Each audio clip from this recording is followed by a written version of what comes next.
first noticed it on a Tuesday. The sky above them had shifted, turned pale green, almost glowing, while everyone else walked beneath perfect blue.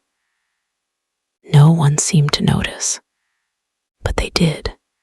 At first, they thought it was imagination.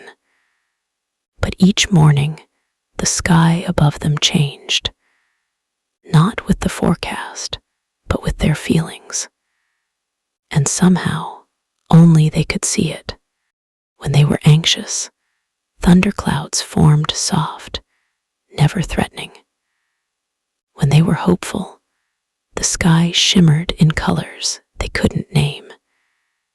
It was like walking with a mirror above their head. Some days, the sky was heavy with unspoken things. Thick fog hung above them while others laughed in the sun. But they no longer judged it.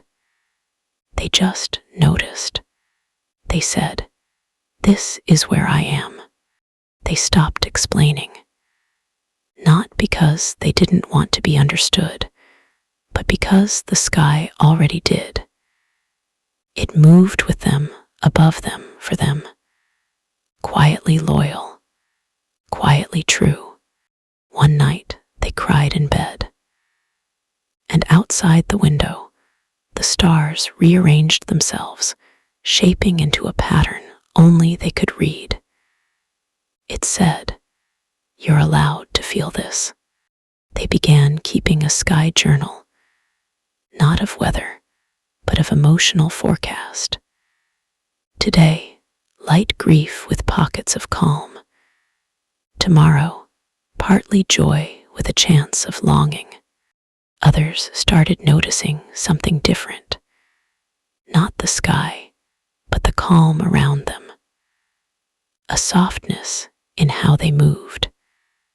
Like someone who walks in rhythm with something greater than themselves. They met someone one day who asked, "Do you always carry that peace with you?" And they laughed quietly. "No, but I stopped hiding the storms." And that helped. They began sharing their forecasts, not in detail, but in honesty. Today's a heavy sky day. And somehow, those words opened space for others to say the same. They still had stormy days, but now they let the thunder roll. They let the lightning write poems in the sky. No shame, no apology, just weather passing through. And some days, the sky gave them surprise gifts, shooting stars mid-morning. Pink clouds shaped like animals, whispers of light that danced without explanation. They realized the sky didn't follow them.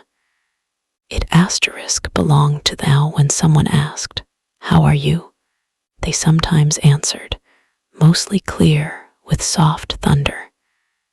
It didn't fix everything, but it was true, and truth was light enough to carry.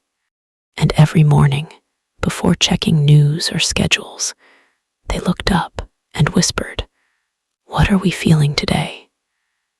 And the sky always answered, not in words, but in presence.